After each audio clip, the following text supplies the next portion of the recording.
ಜೈ ಶ್ರೀರಾಮ್. ನಾನು ಅಜಿತ್ ಬೋಪನಹಳ್ಳಿ. ನಮ್ಮ ದೇಶದಲ್ಲಿ ಈ ದೇಶ ತುಂಬ ನೆಮ್ಮದಿಯಿಂದ ಹೋಗ್ತಾ ಇದೆ, ಎಲ್ಲ ಶಾಂತಿಯುತವಾಗಿದೆ. ಹೀಗೆಲ್ಲ ಕಂಡಾಗ ಒಂದಿಷ್ಟು ಜನರಿಗೆ ಇಲ್ಲೇನಾದರೂ ಒಂದು ಬತ್ತಿ ಇಟ್ಟು ಠಮ್ ಅನ್ಸ್ಬೇಕಲ್ಲ ಅಂತ ಒಂದು ಈ ತುರ್ಕೆ ಅಂತ ಕರೀತಾರಲ್ಲ, ತೆವಲು ಅಂತ ಕರೀತಾರಲ್ಲ, ಅದು ಬರೋದು ಕಾಮನ್. ಈ ಹಿಂದೆ ಬೇರೆ ಬೇರೆ ವಿಚಾರಕ್ಕೆ ಬೇರೆ ಬೇರೆ ಒಂದು ಶೀಲ್ಡ್ಗಳನ್ನು ಹಿಡ್ಕೊಂಡು ಆ ಶೀಲ್ಡ್ಗಳ ಮುಖಾಂತರ ಭಾರತದಲ್ಲಿ ಅರಾಜಕತೆಯನ್ನು ಸೃಷ್ಟಿ ಮಾಡುವಂತಹ ಕೆಲಸಗಳನ್ನು ಮಾಡಲಾಗಿತ್ತು. ಎಲ್ಲಿ ತನಕ ಅಂತ ಕೇಳಿದ್ರೆ, ನಮ್ಮ ಕೆಂಪು ಕೋಟೆ ಮೇಲೆ ಖಲಿಸ್ತಾನದ ಧ್ವಜ ಕೂಡ ಹಾರಿಸಲಾಗಿತ್ತು. ಅದು ಅಲ್ಲಿ ಈ ರೈತರ ಹೆಸರಲ್ಲಿ. ಸೊ ಈಗ ಈ ವಿದ್ಯಾರ್ಥಿಗಳ ಹೆಸರಲ್ಲಿ ಭಾರತದಲ್ಲಿ ಒಂದು ಈ ದೊಡ್ಡದೊಂದು ಹಂಗಾಮ ಮಾಡಿಬಿಡೋಣ ಅಂತ ಹೇಳಿ ಈ ಕಾಕ್ರೋಚ್ ಜನತಾ ಪಾರ್ಟಿ ಅಂತ ಒಂದು ಪ್ರೊಟೆಸ್ಟಿಗೆ ಬಂತಲ್ಲ. ನೀಟ್ ಎಕ್ಸಾಮ್ ಪೇಪರ್ ಲೀಕ್ ಆಗಿರೋ ವಿಚಾರವನ್ನು ಇಟ್ಕೊಂಡು ದೊಡ್ಡದೊಂದು ದಂಗೆಯ ಒಂದು ಪ್ಲ್ಯಾನನ್ನು ಮಾಡ್ಕೊಂಡು ಬಂದಿತ್ತಲ್ಲ. ನಮ್ಮ ಸಂಸತ್ತಿನ ಮೇಲೆ ಅಫ್ಜಲ್ ಆದಮೇಲೆ ಈಗ ಇವರು ದಾಳಿ ಮಾಡಬೇಕಲ್ಲ, ಅವ್ರದ್ದೊಂದು ಆ ಉದ್ದೇಶವನ್ನು ಇಟ್ಕೊಂಡು ಸಂಸತ್ತಿಗೆ ನುಗ್ಗಿ ಅನ್ನೋದೊಂದು ಪ್ರೇರೇಪಣೆ ಪ್ರಚೋದನೆಯನ್ನು ಕೊಡ್ತಲ್ಲ. ಅದೆಲ್ಲವೂ ಕೂಡ ಏನೇನಾಗಿದೆ, ಎಲ್ಲಿಂದ ಶುರುವಾಯಿತು, ಹೆಂಗೆಲ್ಲ ಹೋಯಿತು, ಎಲ್ಲಿಗೆ ಒಂದು ನಿಂತಿದೆ ಅಂತ ನಿಮ್ಗೆ ಗೊತ್ತಾಗಿರುತ್ತೆ. ಸೋಷಿಯಲ್ ಮೀಡಿಯಾ ತೆಗೆದ್ರಂತೂ ನೀವು ಫಾಲೋ ಮಾಡಿ ಬಿಡಿ, ನಿಮ್ಗಂತೂ ಎದುರಿಗೇನೆ ಕಾಣುತ್ತೆ, ಎದುರುಗಡೆ ಹಿಂಗೆ ಕಣ್ಣು ಮುಂದೆ ರಾರಾಜಿಸುತ್ತೆ. ಆದರೆ ನಿನ್ನೆ ನರೇಂದ್ರ ಮೋದಿಯವರ 2 ಸ್ಟೆಪ್ ಅಂತ ಕರಿತೀವಿ, ಒಂದು ನಿರ್ಧಾರವನ್ನು ತಗೊಂಡ್ರು. ಆ 2 ನಿರ್ಧಾರ ಇಷ್ಟು ದಿವಸದ ಎಲ್ಲ ಅವರ ಪ್ರೊಪಗಂಡಗಳನ್ನು, ಅಜೆಂಡಾಗಳನ್ನು ಈ ಜಿರಳೆಗೆ ಕಪ್ಪು ಹಿಟ್ಟಂತ ಹೊಡಿತಾರಲ್ಲ, ಆ ಥರ ಹೊಡೆದಾಗ ಹಾಗೆ ವಿಲಿವಿಲ ಒದ್ದಾಡಿ ಸತ್ತೋಗುತ್ತಲ್ಲ, ಅದೇ ಥರದಲ್ಲಿ ಆಗೋಯ್ತೇನೋ ಅಂತ ಅನ್ನಿಸ್ತಾ ಇದೆ. ಮೋದಿಯವರು ಮಾಡಿದ್ದು 2 ನಿಮಿಷದ 55 ಸೆಕೆಂಡಿನ ಒಂದು ವಿಡಿಯೋ. ಅದು ಸೆಲ್ಫಿ ವಿಡಿಯೋ. ಸೆಲ್ಫಿ ವಿಡಿಯೋ ಅಂದರೆ ಇವಾಗ ನಾನು ಮಾಡ್ತಾ ಇದ್ದೀನಲ್ಲ, ನಮಗೆ ಯಾರು ಕ್ಯಾಮ್ರಾಮನ್ ಇಲ್ಲ, ಕ್ಯಾಮ್ರಾಮನ್ ಇಟ್ಕೊಳ್ಳುವಷ್ಟು ನಾವು ದೊಡ್ಡ ಯೂಟ್ಯೂಬರ್ ಏನಲ್ಲ. ಹಾಗಾಗಿ ಒಂದು ಸ್ಟ್ಯಾಂಡ್ ಇದೆ, ಆ ಸ್ಟ್ಯಾಂಡಿಗೆ ಮೊಬೈಲನ್ನು ಫಿಕ್ಸ್ ಮಾಡ್ಕೊಂಡಿರ್ತೀವಿ, ಏನೋ ಅಲ್ಪ ಸ್ವಲ್ಪ ಲೈಟಿಂಗನ್ನು ಇಟ್ಕೊಂಡಿರ್ತೀವಿ, ಹಾಗೆ ನಾವು ಮಾತಾಡ್ತೀವಿ. ಅದೇ ಥರದಲ್ಲಿ ಈ ರೀಲ್ಸ್ಗಳಲ್ಲಿ ಸಾಕಷ್ಟು ಸೆಲ್ಫಿ ವಿಡಿಯೋಗಳನ್ನು ನೀವು ನೋಡಿರ್ತೀರ. ಅದೇ ಶೈಲಿಯಲ್ಲಿ ಏನು ಈಗಿನ ಜನ್ರೇಷನ್, ಅದೇನೋ ಜನರೇಷನ್ ಝಿ ಅಂತ ಏನೋ ಕರೀತಾರಲ್ಲ, ಅವರಿಗೆ ಬೇಕಾದಂಗೆ ಅವರದೇ ಶೈಲಿಯಲ್ಲಿ ಒಂದು ಸೆಲ್ಫಿ ವಿಡಿಯೋವನ್ನು ಮಾಡಿ ಕೊಟ್ಟಿದ್ದು. ಅದರ ಡ್ಯೂರೇಷನ್ ಎಷ್ಟು ಹೇಳಿ? 2 ನಿಮಿಷದ 55 ಸೆಕೆಂಡ್ ಮಾತ್ರ. ಪೂರಾ 3 ನಿಮಿಷನೂ ಇಲ್ಲ.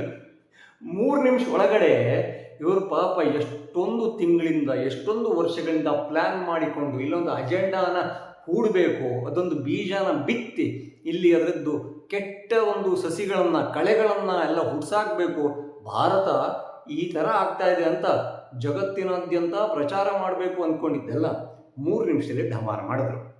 ಆಗಲೇ 2 ಸ್ಟೆಪ್ ಅನ್ನಲ್ಲ, ಇನ್ನೊಂದು ಸ್ಟೆಪ್ ಯಾವುದು? ಅಲ್ಲಿ ಸೋನಮ್ ವಾಂಗ್ಚುಕ್ ಅಂತ ಏನು ಹೋರಾಟಗಾರರಿದ್ದಾರಲ್ಲ, ಸೈಂಟಿಸ್ಟ್ ಅಂತೆಲ್ಲ ಕರಿಬೇಡಿ, ಆ ಹೋರಾಟಗಾರ ಈ ಅಭಿಜಿತ್ ಏನು ಬಂದ್ರಲ್ಲ, CJP ಸಂಸ್ಥಾಪಕ, ಆ ನಂಬಿಕೊಂಡು ಆ ನೋಡಿದ್ರೆ ಸ್ವಲ್ಪ ಪ್ರಚಾರ ಪ್ರಿಯ ಸೋನಮ್ ವಾಂಗ್ಚುಕ್ ಉಪವಾಸ ಕೂತೇ ಬಿಡ್ತೀನಿ ನಾನು, ಈಗ 3ನೇ ತಲೆಮಾರಿಗೆ, ಫಸ್ಟು ಗಾಂಧೀಜಿಯವರು ಉಪವಾಸ ಮಾಡಿದ್ರಂತೆ, ಮಧ್ಯದಲ್ಲಿ ಅಣ್ಣಾ ಹಜಾರೆ ಅವರು ಬಂದ್ರಂತೆ, ಹಾಗೆ ಈಗ ಸೋನಮ್ ವಾಂಗ್ಚುಕ್ ಅಂತ ಒಂದು ಹೆಸರಾಗಬೇಕು, ತನ್ನ ಹೆಸರು ಅಜರಾಮರ ಆಗಬೇಕು ಅಂದ್ಕೊಂಡು ಏನೋ ಉದ್ದೇಶ ಇಟ್ಕೊಂಡು ಬಂದಂಗೆ ಕಾಣ್ತಾ ಇದೆ. ಯಾಕೆಂದರೆ ಅಯ್ಯಪ್ಪಂಗೆ ಆ ಹೋರಾಟಿನ ತಿರುಳು ಗೊತ್ತಿಲ್ಲ, ಹುರುಳು ಗೊತ್ತಿಲ್ಲ, ಅದರಲ್ಲಿ ಹುರುಳಿಕಾಯಿ ಸಿಪ್ಪೆ ಕೂಡ ಇಲ್ಲ ಅನ್ನೋದು ಯೋಚನೆ ಮಾಡಿದರೆ ಗೊತ್ತಾಗ್ತಿತ್ತೇನೋ. ಅಯ್ಯಪ್ಪನ ಉಪವಾಸವನ್ನು ನಿಲ್ಲಿಸಬೇಕಲ್ಲ. ಹಾಗಾಗಿ ಅಲ್ಲಿ ಒಂದು ನಿಯೋಗವನ್ನು ಮೋದಿಯವರು ಕಳಿಸಿದರು. ಅವರಿಗೆ ನೀವು ದಯವಿಟ್ಟು ಉಪವಾಸವನ್ನು ಬಿಡಬೇಕಾಗುತ್ತೆ, ಇದು ನಿಮ್ಮ ಆರೋಗ್ಯದ ದೃಷ್ಟಿಯಿಂದ ಮಾತ್ರವಲ್ಲ, ನಿಮ್ಮಂಥವ್ರು ಬೇಕು ಸಾರ್ ಅಂತ ಒಂದಿಷ್ಟು ಈ ಗಾಳಿ ಹೊಡೆದು ಬಂದಿದ್ದಾರೆ. ಜೊತೆಗೆ ಉಪವಾಸವನ್ನು ಕೊನೆ ಮಾಡಿದ್ದಾರೆ. ಅದರ ಜೊತೆಗೆ ಸೋನಮ್ ವಾಂಗ್ಚುಕ್ ಅವರ ಹೆಂಡತಿ ರಾಹುಲ್ ಗಾಂಧಿ ಅವರಿಗೆ ಬೇಕಾಬಿಟ್ಟಿ ಬಿದ್ದಿದ್ದಾರೆ. ಅವನೊಬ್ಬ ಫೇಕ್ ಅಂತ ಲಿಟ್ರಲಿ ಅದೇ ವರ್ಡನ್ನು ಯೂಸ್ ಮಾಡಿದ್ದಾರೆ. ಯಾಕಪ್ಪ ಅಂತ ಕೇಳಿದ್ರೆ, ಅವರು ಬೆಂಬಲ ಕೊಡೋದಾಗಿದ್ದರೆ ಜಂತರ್ ಮಂತರ್ಗೆ ಬರಬೇಕಿತ್ತು, ಯಾಕೆ ಪ್ರಧಾನಿಯವರ ನಿವಾಸದ ಎದುರುಗಡೆ ಹೋಗಿ ಹಂಗಾಮ ಮಾಡಕ್ಕೆ ಹೋದ್ರು ಅಂತ ಪ್ರಶ್ನೆಯನ್ನು ಮಾಡಿದ್ದಾರೆ. ಅಲ್ಲ, ಕೇಳಬೇಕಲ್ಲ, ಎಷ್ಟೇ ಆದರೂ ಗಂಡ ಅಲ್ವಾ. ಹಾಗಾಗಿ ಈ 3 ನಿಮಿಷದೊಂದು ವಿಡಿಯೋ, ಆ ಕಡೆ ಒಂದು ನಿಯೋಗದ ಭೇಟಿ, JP ನಡ್ಡಾ ಅವರು ಹೋಗಿದ್ರು, ಅವ್ರ ಜೊತೆಗೆ ಒಂದಿಷ್ಟು ಜನ ಇದ್ದರು. ಅವರು ಹೋದರು, ನೀವು ಉಪವಾಸ ಎಂಡ್ ಮಾಡಬೇಕು ಅಂತ ಹೇಳಿದ್ರು, ಉಪವಾಸನ ಎಂಡ್ ಮಾಡಿದ್ರು. ಅಲ್ಲಿಗೆ ವಿದ್ಯಾರ್ಥಿಗಳು ಇಷ್ಟು ದಿವಸ ಏನು ಕೇಳ್ತಾ ಇದ್ರು? ಸೋನಂ ವಾಂಗ್ಚುಕ್ ಅವರು ಉಪವಾಸವನ್ನು ನಿಲ್ಲಿಸಬೇಕು, ಆ ನಿಟ್ಟಿನಲ್ಲಿ ಮೋದಿ ಸರ್ಕಾರ ಏನಾದರೂ ಮಾಡಬೇಕು ಅಂತ ಕೇಳ್ತಾ ಇದ್ರು. ಅದನ್ನು ಮಾಡಿ ಆಯಿತು. ಜೊತೆಗೆ ಇಲ್ಲಿ ಮೋದಿಯವರು ಒಂದು 3 ನಿಮಿಷ ಅಲ್ಲ, 2 ನಿಮಿಷ 55 ಸೆಕೆಂಡು ಆ ವಿಡಿಯೋವನ್ನು ಹಾಕಿದ್ರಲ್ಲ, ಅದರ ಇಂಪ್ಯಾಕ್ಟನ್ನು ನೀವು ಊಹೆ ಮಾಡಿಕೊಳ್ಳೋದಕ್ಕೂ ಸಾಧ್ಯ ಇಲ್ಲ. ಯಾಕೆ ಅಂತ ಹೇಳ್ತೀನಿ ಕೇಳಿ.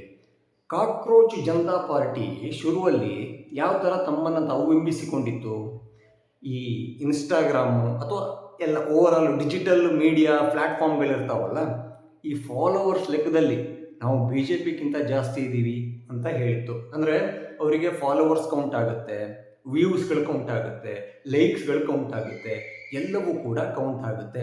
ಹಾಗಾಗಿ ಇನ್ಸ್ಟಾಗ್ರಾಮಲ್ಲಿ ನಾವು BJPಯನ್ನೇ ಓವರ್ಟೇಕ್ ಮಾಡಿದ್ದೀವಿ, ಅದು 1, 2, 3 ದಿವಸದಲ್ಲಿ ಆಗಿಬಿಟ್ಟಿದ್ದೀವಿ, ಇವಾಗ ನಮ್ಮದು ಫಾಲೋವರ್ಸ್ ಈ ರೇಂಜಿಗಿದ್ದಾರೆ ಅಂತ ಹೇಳಿ ಪ್ರಚಾರವನ್ನು ಮಾಡಿತ್ತು. ನಿಮಗೂ ಕೂಡ ನೆನಪಿರಬಹುದು. ಆದರೆ ಅವ್ರದ್ದು ನೀವು ಇನ್ಸ್ಟಾಗ್ರಾಮ್ ತೆಗೆದು ಅಲ್ಲಿ ರೀಲ್ಸ್ ಸೆಕ್ಷನ್ನಿಗೆ ಹೋದರೆ ವ್ಯೂಸ್ಗಳು ಕಾಣ್ತವೆ. 3 ಮಿಲಿಯನ್ನು, 4 ಮಿಲಿಯನ್ನು, 13 ಮಿಲಿಯನ್ನು, 15 ಮಿಲಿಯನ್ನು, ಈ ಥರದ್ದೆಲ್ಲ ವ್ಯೂಸ್ಗಳು ಕಾಣ್ತವೆ. ಪ್ರತಿ ವಿಡಿಯೋ ಕೂಡ ಮಿಲಿಯನ್ ಗಟ್ಟಲೆ ಓಡ್ತವೆ. ಆದರೆ ನಿನ್ನೆ ನರೇಂದ್ರ ಮೋದಿಯವರು ಮಾಡಿರುವಂತಹ ಒಂದು ವಿಡಿಯೋ ಅವರು ಇನ್ಸ್ಟಾಗ್ರಾಮಲ್ಲಿ ಹಾಕ್ಕೊಂಡಿದ್ರಲ್ಲ, ಅದು 200-250 million and non stop it's going, ಹೋಗ್ತಾ ಇದೆ. ಜೊತೆಗೆ ಇನ್ನೊಂದು ಕಾಮಿಡಿ ಗೊತ್ತಾ, ಆವಾಗಲೇ 3, 4, 5, 6 ಮಿಲಿಯನ್ ಅಂತ ಹೇಳಿದ್ನಲ್ಲ,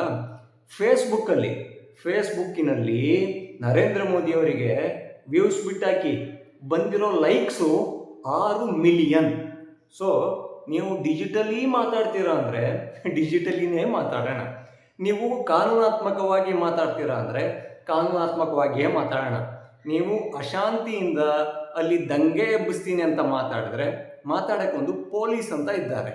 ಅದನ್ನ ಹೊರತಾಗಿ ನೀವು ಎಕ್ಸ್ಟ್ರೀಮಿಗೆ ಹೋದರೆ ನಮ್ಮದಲ್ಲೊಂದು ಭಾರತೀಯ ಸೇನೆ ಅಂತ ಇದೆ, ಅವರೆಲ್ಲರ ಹತ್ರನೂ ಮಾತಾಡ್ಸೋಣ. ಸೊ ನೀವು ಹೇಗೆ ಡೀಲ್ ಮಾಡೋಕ್ಕೆ ಇಷ್ಟಪಡ್ತೀರೋ ಅದೇ ಥರ ಡೀಲ್ ಮಾಡೋಕ್ಕೆ ಎಲ್ಲರೂ ಕೂಡ ರೆಡಿ ಇದ್ದಾರೆ.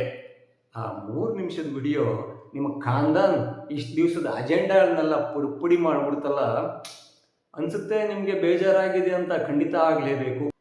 ಯಾಕೆಂದರೆ ಆ ಕಡೆ ಇನ್ನೊಬ್ಬ ಗಾಂಧಿ ಆಗಕ್ಕೆ ಹೊರಟಿದ್ದ ಸೋನಂ ವಾಂಗ್ಚುಕ್ ಅವರೀಗ ಅಂದರೆ ಹೀಗೆ ಗಾಯಗೊಂಡು ನಿವೃತ್ತಿ ಅಂತ ಹೇಳ್ತಾರಲ್ಲ ಕ್ರಿಕೆಟಲ್ಲಿ, ರಿಟೈರ್ಡ್ ಹರ್ಟ್, ಆ ಥರ ಆಗಿಬಿಟ್ಟಿದ್ದಾರೆ.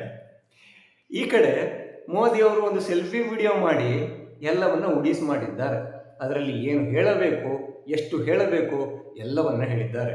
ಅದ್ರ ಬಗ್ಗೆ ಈಗ ಯಾರ ಚರ್ಚೆ ಇಲ್ಲ. ಚರ್ಚೆ ಆಗ್ತಾ ಇರೋದು, ಟ್ರೋಲ್ ಆಗ್ತಾ ಇರೋದೇನು, ಮೋದಿಯವರು ಟೆಲಿಪ್ರಾಂಪ್ಟರ್ ಇಟ್ಕೊಂಡು ಓದಿದ್ದಾರೆ ಅಂತ. ಅಂದರೆ ಮೋದಿಯವರು ಸ್ವಯಂ ಪ್ರೇರಿತವಾಗಿ ಏನನ್ನೋ ಹೇಳೋದು, ಒಂದು ಶಬ್ದ ಆ ಕಡೆ ಈ ಕಡೆ ಆಗೋದು, ಅದನ್ನ ಇಟ್ಕೊಂಡು ಮತ್ತೆ ಜಿರಡಿಗಳು ಒಟ್ಟಿಗೆ ಸೇರೋದು, ಇಂಥದ್ದಕ್ಕೆಲ್ಲ ಆಸ್ಪದ ಕೊಡ್ತಾರ. ಅರ್ರೇ, ಅವರು ಎಂತೆಂಥದ್ದನ್ನೋ ನೋಡಿದಾರಂತೆ. ನಿಮ್ಮದೆಲ್ಲ ನೋಡೋದು ದೊಡ್ಡದೇ ಅಲ್ಲ, ಇದನ್ನು ನೀವು ತಲೆಯಲ್ಲಿ ಇಟ್ಕೋಬೇಕು. ಈ ಸಾಮಾಜಿಕ ಜಾಲತಾಣ ಅನ್ನೋದು ಹಾಗೆ, ಇನ್ಸ್ಟಾಗ್ರಾಮ್ ಅನ್ನೋದು ಒಂದು ಜನ್ರೇಷನ್ನಲ್ಲಿ ತುಂಬ ಫೇವ್ರೇಟು, ಫೇಸ್ಬುಕ್ಕು ಕೆಲವರಿಗೆ ತುಂಬ ಪ್ರೀತಿ, ನನಗಂತೂ ತುಂಬ ಫೇವ್ರೇಟ್ ಆದ ಜಾಗ. ಹಾಗೆ ಎಕ್ಸ್ ಅಂತ ಇದೆಯಲ್ಲ ಟ್ವಿಟ್ಟರು, ಅಲ್ಲೊಂದಿಷ್ಟು ಜನ, ಥ್ರೆಡ್ ಅಂತ ಒಂದಿದೆ, ಯೂಟ್ಯೂಬ್ ಅಂತ ಒಂದಿದೆ, ಹೀಗೆ ಸಿಕ್ಕಾಪಟ್ಟೆ ಜಾಗಗಳಿದ್ದಾವೆ. ಒಂದೊಂದರಲ್ಲೂ ಕೂಡ ಒಬ್ಬೊಬ್ರದ್ದು ಅಭಿರುಚಿಗೆ ತಕ್ಕಂಗೆ ಅವರವರು ಆಯ್ಕೆ ಮಾಡ್ಕೋತಾರೆ. ಇದೇ ಇಲ್ಲೊಬ್ಬ ನಮ್ಮ ಕನ್ನಡದ ಕಂಟೆಂಟ್ ಕ್ರಿಯೇಟರು ಕಾಮಿಡಿ ವಿಡಿಯೋ ಮಾಡ್ಕೊಳ್ಳೋನು ಈ ಇನ್ಸ್ಟಾಗ್ರಾಮಲ್ಲಿ ಈ ಸೋನಂ ವಾಂಗ್ಚುಕ್ ಬಗ್ಗೆ ಟ್ರೋಲ್ ಮಾಡ್ದಂಗೆ ಮಾಡಿ ಒಂದು ವಿಡಿಯೋವನ್ನು ಮಾಡಿದ್ದ. ಆದರೆ ಅದರಲ್ಲಿ ಕಾಮಿಡಿ ಯಾವ ಥರ ಇತ್ತು ಅನ್ನೋದು ಜನರಿಗೆ ಅರ್ಥ ಆಯಿತು. ಫೇಸ್ಬುಕ್ಕಲ್ಲಿ ಬಂದು ಕಮೆಂಟ್ ಸೆಕ್ಷನ್ ಆಫು ಆ ಥರ ಮಾಡಿದ್ದ. ಅಂಥವರೆಲ್ಲ ತಾವು ವಿಕಿಪೀಡಿಯಾ ಅದು ಇದು ಅಂತೆಲ್ಲ ಕರ್ಕೋತಾರೆ. ಸೊ ಅವ್ರು ಏನಾದರೂ ಕರ್ಕೊಳ್ಳಿ, ಏನಾದರೂ ಹಣೆ ಬರ. ಬಟ್ ಸೋಷಿಯಲ್ ಮೀಡಿಯಾ ಹೇಗೆ ವರ್ಕ್ ಆಗುತ್ತೆ ಅನ್ನೋದು ನೀವು ತೋರಿಸ್ಕೊಟ್ಟಿದ್ದೀರಾ. ಅಂದರೆ ಸೋಷಿಯಲ್ ಮೀಡಿಯಾ ಟ್ರೆಂಡು ಅನ್ನೋದ್ರ ಬಗ್ಗೆ ನೀವು ಮಾತಾಡಿದ್ದಕ್ಕೆ ಮೋದಿ ಟ್ರೆಂಡ್ ಬಗ್ಗೆ ನಾವು ಮಾತಾಡಬೇಕಲ್ಲ. ಸೊ ಅರ್ಥ ಮಾಡ್ಕೋಬೇಕು. ನೀವು ಸೋಷಿಯಲ್ ಮೀಡಿಯಾದಲ್ಲಿ ಗುದ್ದಾಡ್ತೀರಾ ಅಂದರೆ ಸೋಷಿಯಲ್ ಮೀಡಿಯಾದಲ್ಲಿ ಗುದ್ದಾಡಿ. ಬೀದಿಗೆ ಬಂದು ಗುದ್ದಾಡ್ತೀರಾ ಅಂದರೆ ಒಂದಿಷ್ಟು ರೂಲ್ಸ್ಗಳಿರ್ತವೆ. ಅಲ್ಲಿ ದೇಶ ವಿರೋಧಿ ಘೋಷಣೆಗಳನ್ನು ಕೂಗದೆ, ಯಾವುದೋ ಧರ್ಮಕ್ಕೆ ಅಪಚಾರ ಮಾಡದೆ, ಅಲ್ಲಿ ಪೊಲೀಸ್ ಗಾಡಿ ಕಾಣ್ತು ಕಲ್ಲು ಹೋಗದೆ, ಪೊಲೀಸರ ತಲೆ ಹೊಡೆದೆ, ಅಲ್ಲಿ ಮಹಿಳಾ ಪೊಲೀಸ್ ಎದುರುಗಡೆ ಪ್ಯಾಂಟಿನ ಜಿಪ್ಪನ್ನು ತೆಗೆದು ಅಸಭ್ಯವಾಗಿ ವರ್ತನೆ ಮಾಡದೆ, ಇದೆಲ್ಲವೂ ಕೂಡ ತಪ್ಪಾಗುತ್ತೆ. ನಿಮ್ಮ ಕಾಳಜಿ ನಿಜವಾಗಿಯೂ ವಿದ್ಯಾರ್ಥಿಗಳ ಬಗ್ಗೆಯೇ ಇದ್ದಲ್ಲಿ ಅದರ ಬಗ್ಗೆ ಮಾತ್ರ ಹೋರಾಟ ಮಾಡಿ. ಆಗ ಜನ ಬೆಂಬಲ ಎಲ್ಲ ಕಡೆಯಿಂದಲೂ ಸಿಗುತ್ತೆ. ಇಲ್ಲಾಂದ್ರೆ ಏನಾಗುತ್ತೆ? ಸಿಗುತ್ತೆ, ಸರಿಯಾಗಿ ಸಿಗುತ್ತೆ. ಈ ಲಾಟಿಯಲ್ಲಿ ಚಂದ ಚಂದ ಡಿಸೈನ್ಗಳು, ಅಂದರೆ ಈ ಟ್ಯಾಟು ಗೀಟು ಎಲ್ಲ ಹಾಕ್ಸ್ಕೋತಾರಲ್ಲ, ಆ ಥರದಲ್ಲೇ ಬರುತ್ತೆ. ಹಾಗೆ ಒಂದು ಸಲ ಲಾಟಿ ಏಟನ್ನು ತಿಂದವ ಮತ್ತೆ ಪ್ರತಿಭಟನೆ ಕಡೆ ಆ ಕಡೆ ತಿರುಗಿ ತಲೆ ಹಾಕಿ ನಿದ್ದೇನೂ ಮಾಡಲ್ಲ. ಇದು ಮಾತ್ರ ಪರಮ ಸತ್ಯ. ಇನ್ನೂ ಯಾರೆಲ್ಲ ನನ್ನ ಚಾನಲನ್ನು ಸಬ್ಸ್ಕ್ರೈಬ್ ಮಾಡ್ಕೊಂಡಿಲ್ವೋ ಈ ಕೂಡಲೇ ಮಾಡ್ಕೊಳ್ಳಿ. ಹಾಗೆ ಎಲ್ಲ ವಿಡಿಯೋಗಳಿಗಾಗಿ ಬೆಲ್ಲೈಕನನ್ನು ಒತ್ತಿ. ಜೈ ಶ್ರೀರಾಮ್.